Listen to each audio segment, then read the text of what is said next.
بەکارهێنانی مادەی هۆشبەر. ئەو مادەیەش بەڕاستی مادەیەکی زۆر زۆر ترسناکە. هەر شارێک هەر شوێنێک بیگرتەوە ئەو شوێنە کاوڵ دەبی.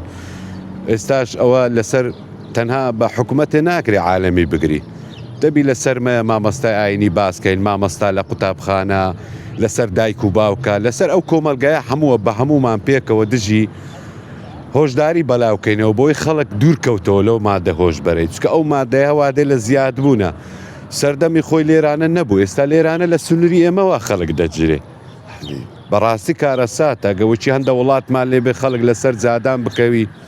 ئەدی بۆ ڕێژەی کوشتن زۆرە، ڕێژەی خراپە زۆرە. پێویستە هێزە ئەمنیەکان زیاتر چاوکراوە بن بۆی نێڵن ئەو مادە داخلبی. لەسەر ئێمە مامەستای ئاینی دایمەن، چکە مادەی هۆشبەر حرامە، لەسەر حرامەکەش زۆربەی ئەوانەی مادەی هۆشبەر دەخۆن تاوانی پێ دەکەن، تاوانی گەورە، وەکو قەتلە، وەکو خراپەکاریە، وەکو دژی دایک و بابە.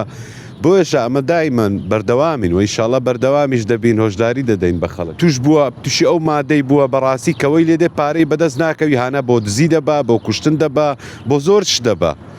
بۆیەشە دەبی زۆر وشیار بین. ڕەسوول الله فەرموویتی صلی الله علیه وسلم كل مسکر حرام. ئەوەی ئینسانی بێهۆش بکە، سەرخۆش بکە، غافل بکە، عنی حرامە، بە تاوانێکی گەورە.